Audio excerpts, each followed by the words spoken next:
स्थापना करने वाले प्रथम शासक बप्पा रावल, जिन्हें काल भोज के नाम से भी जाना जाता है। इन्होंने सिंधु नदी की पश्चिम की ओर से बढ़ते आक्रमणों को सदियों तक रोके रखा। इन्हीं के वंशज महाराणा कुंभा हुए, जिन्होंने अपने शासनकाल में 33 किलों का निर्माण करवाया, जिनमें विश्व प्रसिद्ध कुंभलगढ़ और चित्तौड़गढ़ का विजय स्तंभ मुख्य हैं। इसी राजवंश में एक और महाप्रतापी राजा राणा सांगा हुए, जिनका साम्राज्य अफगानिस्तान तक फैला था, जिनका जीवन चरित्र शौर्यपूर्ण गाथाओं, त्याग और बलिदान से भरा है। युद्ध के दौरान उनके शरीर पर 80 घाव लगे थे, जिनमें एक आंख, एक हाथ और एक पांव बुरी तरह से जख्मी होते हुए भी स्वाभिमान की रक्षा के लिए युद्ध में वे सदैव तत्पर रहे। पराक्रम और बलिदान की इस गाथा में एक नाम पन्नाधाय भी है, जो कि एक गुर्जर जाति की धाय मां थी, जिन्होंने अपने पुत्र चंदन का बलिदान देकर राणा उदय सिंह की रक्षा की, जिनके पुत्र महाराणा प्रताप हुए। महाराणा प्रताप का जन्म पाली जिले के अखेराज सोनगरा की पुत्री एवं महाराणा उदय सिंह की महारानी जयवंत कमर की कोख से विक्रम संवत 1597 में अर्थात 9 मई 1540 को कुंभलगढ़ में हुआ। बाल्यकाल चित्तौड़गढ़ में गुजरा। करीब 17 वर्ष की आयु में ही प्रताप का विवाह अजबंदे कंवर के साथ हुआ। सन 1567 में अकबर ने जब चित्तौड़गढ़ पर आक्रमण किया, तो मेवाड़ के प्रमुख सरदारों और सेना नायकों के आग्रह पर महाराणा उदय सिंह ने चित्तौड़गढ़ छोड़ दिया।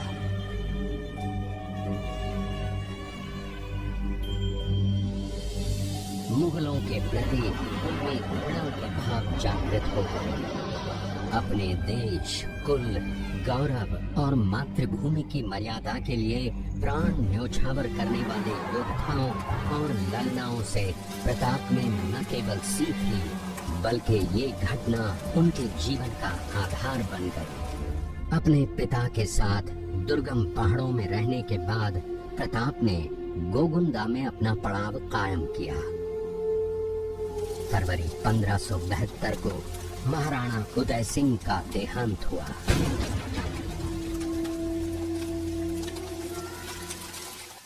प्रताप की ज्येष्ठता और योग्यता को ध्यान में रखते हुए सरदारों ने उनको राजगद्दी पर आसीन किया। होली के दिन उनका गोगुंदा में राज तिलक हुआ।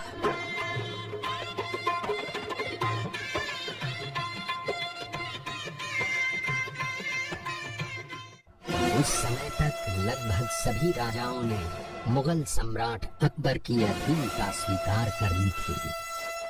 एकमात्र महाराणा प्रताप ने अपना मस्तक अकबर के आगे नहीं झुकाया। अपनी स्वाधीनता और सार्वभौमिकता के अधिकार को सर्वोपरि माना। अपने दृढ़ निश्चय का परिणाम प्रताप अच्छी तरह जानते थे।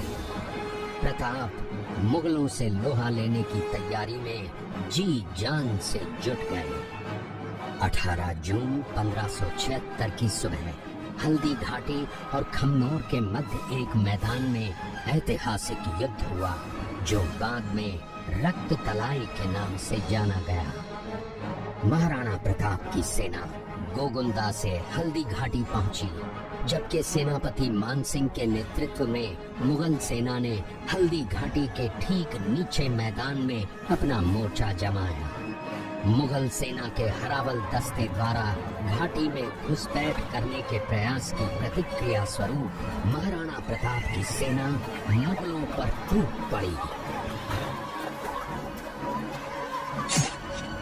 प्रताप के हरावल सैन्य दलों का नेतृत्व पठान हाकिम हासूर कर रहे थे। भीरू राणा, जो राणा पूंजा के नाम से भी जाने जाते हैं, उनके नेतृत्व में भील आदिवासियों ने गोरिल्ला पद्धति से युद्ध करते हुए मुगलों के छक्के छुड़ा दिए। देखते ही देखते शाही सेना में खलबली मच गई। रक्त तलाई घोड़ों की टापों, हाथियों की चंघाड़ों और तलवारों की झंकारों से गूंज उठी। चारों तरफ हाहाकार मच गया।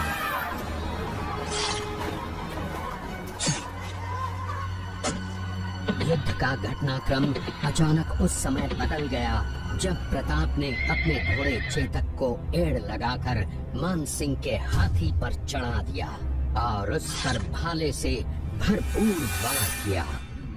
मानसिंह हौदे में दुबक गया। हाथी से उतरते समय चेतक की एक टांग कट गई। इस स्थिति को भांपकर महाराणा प्रताप के हमशक्ल सेनापति झालामान ने महाराणा प्रताप से आज्ञा लेकर उनका राज मुकुट धारण किया। मुगल सेना झालामान को महाराणा प्रताप समझकर उन पर टूट पड़ी। झालामान शहीद हो गए। उधर चेतक ने अपने स्वामी को 5 किलोमीटर तक 3 टांगों पर ही लेकर एक बरसाती नाले को पार किया। उसके पश्चात उसके प्राण पखेरु उड़ गए। इस युद्ध से महाराणा प्रताप के मन पर गहरा प्रभाव पड़ा। परिणाम स्वरूप उन्होंने मुगलों पर विजय प्राप्त करने तक राजसी ठाट बाट छोड़ने और पत्तों पर भोजन करने का प्रण लिया, जिसे उन्होंने जीवन भर निभाया। महाराणा प्रताप ने अपना सैन्य बल बढ़ाकर सर्वप्रथम अरावली पर्वत की घाटियों में बसे दिवेर पर चढ़ाई कर विजय प्राप्त की। इसके बाद कुंभलगढ़ पर भी विजय प्राप्त की। सिर्फ चित्तौड़गढ़ को छोड़कर सारे मेवाड़ को अपने अधीन कर लिया। कालांतर में महाराणा ने चावंड में अपनी राजधानी स्थापित की।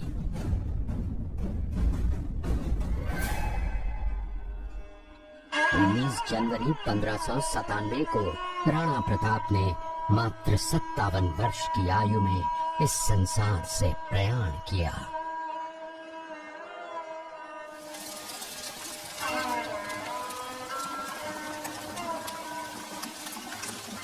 हल्दी घाटी का युद्ध एक सांप्रदायिक युद्ध न होकर आत्मसम्मान, मातृभूमि की स्वतंत्रता व स्वाधीनता का संघर्ष था। इसका प्रमाण ये है कि जहां पर अकबर की सेना के सेनापति जयपुर के राजा मानसिंह थे, वहीं पर महाराणा प्रताप की सेना के सेनापति काबुल के हाकिम खां सूर थे। महाराणा प्रताप स्वतंत्रता की वेदी पर एक ऐसा अंगारा था जो आत्मसम्मान व देश गौरव के लिए दिन रात जलता रहा, धधकता रहा और अंत में बुझकर भी उसने देश में ऐसा लौह भर दिया जिसकी प्रखर किरणों ने भारत माता को गुलामी की जंजीरों से मुक्त कराने के लिए सदा प्रेरित किया।